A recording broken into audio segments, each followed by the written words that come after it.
Well, netizens ने slam किया Prince Narula को for saying Elvish Yadav might never have kids.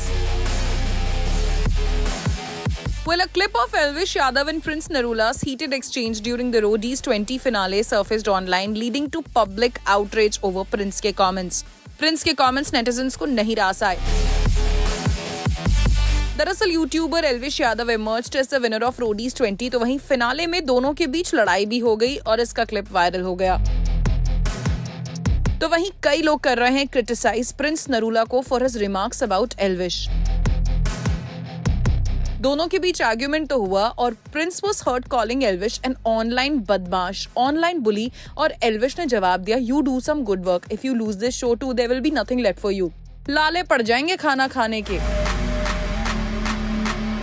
Well, ये argument काफी एस्केलेट हो गया और तब एल्विश ने प्रिंस को मैन चाइल्ड तक कह डाला और रणविजय को भी इंटरवीन करने को कहा. प्रिंस ने जवाब दिया, हम समझे हुए हैं, तू समझ पहले, तेरी उम्र है समझने की, हमारे बाल बच्चे हो गए हैं, तेरे हो भी ना, ऐसा ना हो जाए. वेल, यही क्लिप वायरल हो गया है जहां पर प्रिंस के इस किड्स वाले कमेंट पर नेटिजन्स को बहुत गुस्सा आ रहा है. तो नेटिजन्स ने लिखा है, such shameful words, thank God I never liked him, how can someone stoop so low, shame on him. Another wrote that so cheap of Prince to comment on such things. एक और ने लिखा, shame, just shame on you, Prince Narula. How can you just say this to anybody, not just Elvish, and that too being a parent? Another wrote, Prince, you have lost all our respect. Another commented, you can sense the jealousy and insecurity oozing from his words. Even enemies would not utter such venom. तो वहीं आपको बता दें, Prince Narula ने हाल ही में एक interview भी दिया है जिसमें उन्होंने एल्विश यादव के बारे में कई सारे स्टेटमेंट्स दिए हैं और खुलासे भी किए हैं.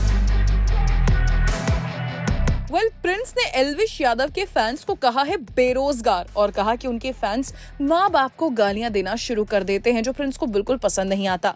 तो वहीं प्रिंस का ये मानना है कि माँ बाप को गाली बिल्कुल नहीं देनी चाहिए. वहीं इस इंटरव्यू में प्रिंस ने ये भी एडमिट किया कि वो गर्म स्वभाव के हैं, जबकि उनके पापा उनके नेचर से काफी ऑपोजिट हैं और शांत हैं. प्रिंस ने ये भी कहा कि एल्विश पैसे डालकर खुद को इंटरनेट पर ट्रेंड करवाते हैं. प्रिंस ने कहा कि वो अपनी बेटी की कसम खा के कहते हैं कि 10 साल में उन्होंने कभी अपना पीआर नहीं करवाया. वहीं प्रिंस ने यह भी कहा कि एल्विश के गांव के दोस्त भी उसे गाली देते हैं और जो अपने गांव का नहीं है वो किसी का सगा नहीं है. तो प्रिंस ने यह भी कहा कि दरअसल एल्विश यादव ने अपना करियर ही कंट्रोवर्सी से शुरू किया है. तो वहीं प्रिंस ने एल्विश को कहा कि अपने लोग हटा दो और मैं भी हटा देता हूं, और एक ओपन स्ट्रीट फाइट के लिए उन्होंने एल्विश को चैलेंज भी किया है. Well, looks like Prince Elvish से काफी खफा हैं और इस इंटरव्यू पर कई सारे लोगों ने कमेंट्स भी किया है, जिसमें लोगों ने लिखा है, This guy Prince has become mentally unstable after being defeated by Elvish. He needs to be sent to a mental hospital ASAP. I love the Elvish maturity. Baby brother, man child. Well, अक्सर reality shows के finale में team leaders के बीच तकरार हो जाती है किसी ना किसी बात को लेकर. तो यहाँ पर प्रिंस और एल्विश की तकरार काफी एस्केलेट हो गई. अब ये देखना दिलचस्प रहेगा कि एल्विश का इस बारे में क्या बयान आता है.